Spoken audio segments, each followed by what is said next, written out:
Pour garder de votre vie sexuelle avec votre conjoint une image intime et agréable, il est essentiel de vous surprendre mutuellement, de tenter de nouvelles expériences pour briser la routine, mais le plus important est sans aucun doute l'hygiène et l'attention que vous portez à votre corps, avant, pendant et surtout après un rapport sexuel.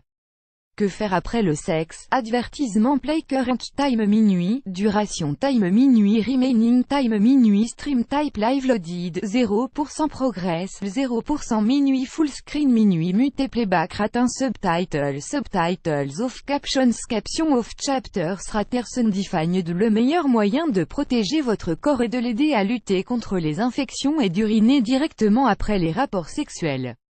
En effet, après l'acte, les microbes et bactéries des parties génitales et du rectum peuvent pénétrer et s'accumuler dans l'urètre, augmentant ainsi le risque d'infection de la vessie.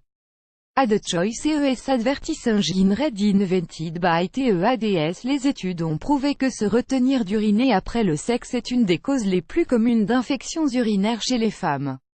Ainsi, dans le but d'éviter toute infection et douleur gênante, les experts soulignent qu'il est primordial de toujours se diriger vers les toilettes après l'acte. Ad choice ES advertising read invented by TEADS. Pourquoi les femmes? Les gynécologues affirment que, contrairement aux hommes, l'éjaculation des femmes ne se passe pas dans l'urètre. Ainsi, le seul moyen de se débarrasser des substances ou particules introduites durant la pénétration est d'uriner, raison pour laquelle il est recommandé de ne pas oublier cette étape à la fin de tout rapport. Il est conseillé de ne pas prendre son temps et d'uriner dans les 45 minutes après la pénétration. Cette petite précaution avant d'aller dormir vous permettra d'éviter de nombreuses infections urinaires et mycoses récidivantes qui pourraient nuire à votre santé tout en ruinant vos envies et gâchant votre plaisir. De plus, la plupart des femmes ont des envies pressantes après l'acte sexuel. Celles qui n'en ont pas ou qui se retiennent de peur de ruiner la romance du moment, sont celles qui sont le plus sujettes aux mycoses à répétition. Uriner après le rapport n'est certes pas ce qu'il y a de plus charmant, mais cela ne peut vous être que bénéfique et vous permettre de garder une activité sexuelle saine. Comment éviter de contracter des infections urinaires? Par ailleurs, vous pouvez prévenir ces infections et maladies sexuellement transmissibles qui peuvent affecter votre santé, y compris celle de votre partenaire, en utilisant des préservatifs. Gardez à l'esprit que les infections peuvent engendrer sur le court comme le long terme de graves problèmes de santé, donc protégez-vous du mieux que vous pouvez.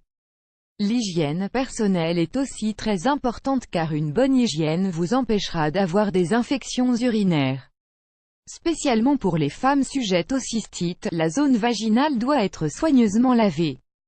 Ad choice ES advertising read invented by TEADS. Qu'en est-il de cette légende disant qu'uriner avant un rapport permettrait de réduire le risque de cystite? Il ne faut pas croire tout ce qu'on vous dit, cette affirmation est complètement fausse. En effet, uriner juste avant de faire l'amour ne réduit en rien le risque de cystite, mais au contraire, cela accroît les risques d'en attraper une. Effectivement, si vous allez aux toilettes juste avant, a priori vous n'aurez pas envie d'y retourner après. Et ne pas uriner après avoir fait l'amour, c'est laisser la porte grande ouverte à des bactéries et des microbes pour se frayer un chemin vers votre vessie à travers votre urètre. Les femmes sont malheureusement beaucoup plus sujettes aux infections que les hommes, et ce pour des raisons anatomiques. L'urètre de la femme mesure seulement 4 cm, tandis que celui de l'homme mesure entre 20 et 25 cm. De ce fait, les bactéries ont beaucoup moins de trajets à parcourir chez les femmes que chez les hommes. De plus, l'entrée de l'urètre de la femme se trouve bien plus près de l'anus, ainsi les agents pathogènes s'y déversent plus facilement. Les bactéries, une fois fixées à l'appareil urinaire, n'auront plus qu'à parcourir 4 cm avant d'atteindre la vessie, où elles pourront se reproduire et ainsi provoquer des infections. En conclusion, pour éviter ces désagréments, il est conseillé de vous retenir d'uriner jusqu'à la fin du rapport, et même de boire un grand verre d'eau ou n'importe quel autre liquide pour augmenter le volume de votre vessie et expulser les bactéries. Ad choice ES advertising read invented by TEADS. Plus grand que